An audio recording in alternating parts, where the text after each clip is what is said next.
In Nevada, the key concept for all child custody determinations is the best interest of the child. There is no preference for either mothers or fathers, and the court in every case is required to determine both physical custody and legal custody. Legal custody has to do with who has parental responsibilities, who makes decisions relating to education, medical assistance, what religion, if any, the child will practice, etc.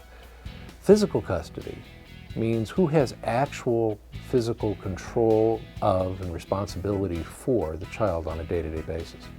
Orders for both legal and physical custody are required, and both are usually set out in a written parenting plan.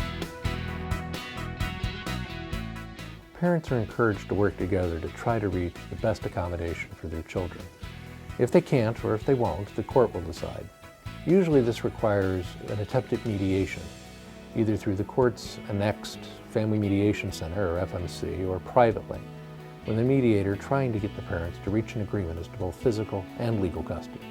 If mediation is impossible, or if it fails, a case can be referred to an outside professional for a custody assessment, usually a psychologist or a therapist. Alternatively, or after any of the other steps, a court can schedule an evidentiary hearing or trial on the question of child custody, visitation, and support. Court rules require that issues of child custody be resolved before the rest of the case is determined.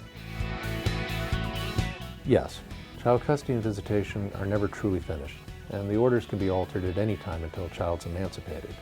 Usually this first requires finding out what's in the existing court order, and then an evaluation of what changed circumstances have occurred since that time.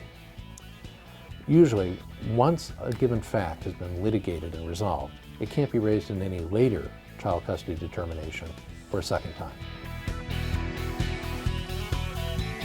Yes, it's possible for grandparents and certain other people to seek visitation with or even custody of a child, but it is difficult and there is a strong parental preference. A consultation with a legal expert in this area is strongly encouraged if anyone is involved in any aspect of a case of that kind. Absolutely. Although we can't give legal advice over the phone because everybody's case is different, we can and will schedule a consultation appointment to go over your individual facts and circumstances. All you have to do is call 702-438-4100.